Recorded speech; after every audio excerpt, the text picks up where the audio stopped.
अस्सलाम everyone, welcome to my channel. Civil aviation में traffic controller की जॉब्स आई हैं ऑल अक्रॉस दी पाकिस्तान। आप अप्लाई कर सकते हो जॉब के लिए।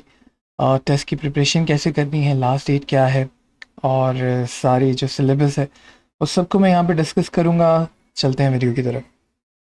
सबसे पहले हम एडवर्टाइजमेंट देखेंगे कौन लोग अप्लाई कर सकते हैं। 16 साल की जिन लोगों की एजुकेशन है और उनकी डिग्री HEC से रिकगनाइज है तो वो लोग अप्लाई कर सकते हैं। यहाँ पे मेरिट टोटल 32 पोजीशंस हैं यहाँ पे, ठीक है। 18 आपकी पंजाब से हैं, ओपन मेरिट पे 2 हैं, बलूचिस्तान से 2 हैं, सिंध रूरल से 4 हैं, एक्सपार्टा से आपकी 1 है, KPK से 4 है और AJK से 1 सीट है।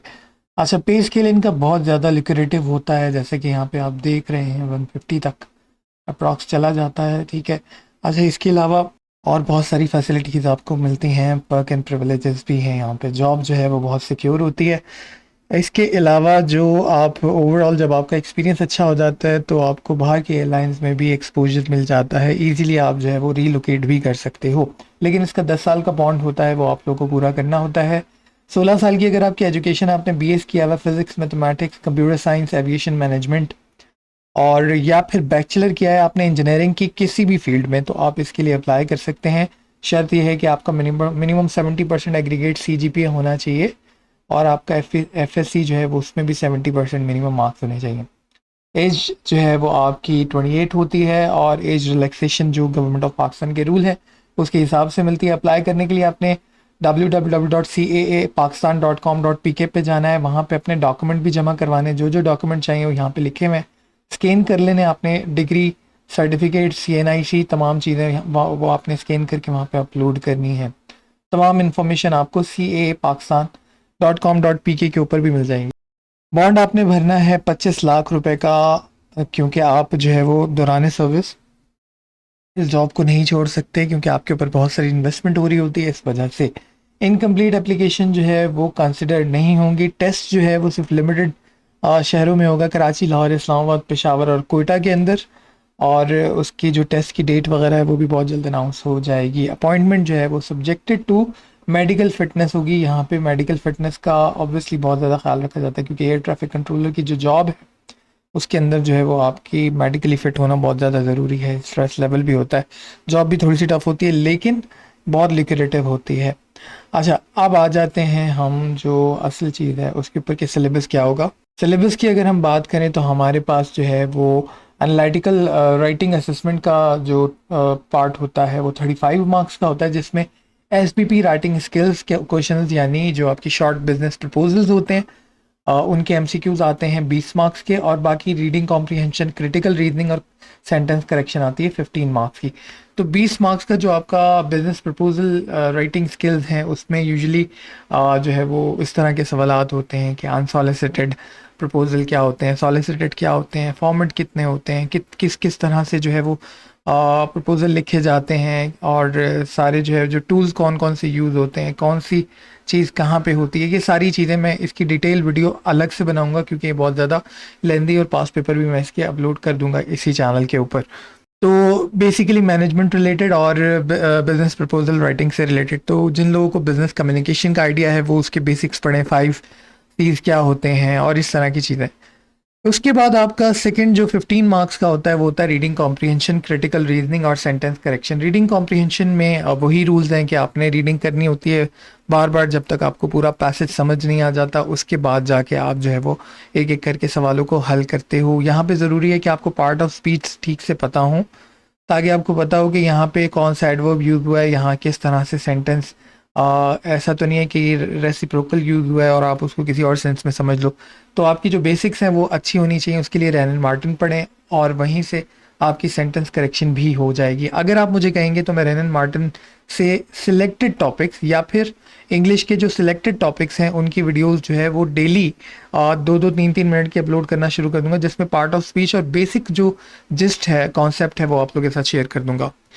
इसके बाद 15 मार्क्स का आपका एनालिटिकल रीजनिंग होता है, जो कि मेरे चैनल पे ऑलरेडी बहुत सारी वीडियोस मौजूद हैं, जो कि मिनिस्ट्री ऑफ डिफेंस के एग्ज़ाम के लिए मैंने अपलोड की थी। वो देख लें, आप लोग के लिए काफ़ी फ़ायदेमंद होगी। इसके अलावा भी अगर आपको कुछ चाहिए होगा डाटा तो वो आपको मुझसे मिल जाएगा।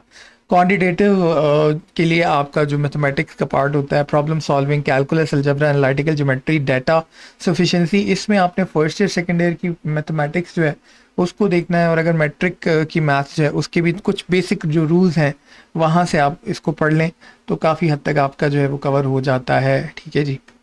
उसके बाद जो आपका नेक्स्ट पार्ट है वो है अदर सब्जेक्ट्स के जो है वो आपके पास एमसीक्यूज होते हैं टोटल। आ, ये आपके पास होते हैं 30 मार्क्स के। ठीक है, 5 मार्क्स की आपकी ज्योग्राफी होती है। इसके एमसीक्यूज भी आपको मेरे चैनल पे ही मिल जाएंगे, डेली मैं अपलोड कर दूंगा।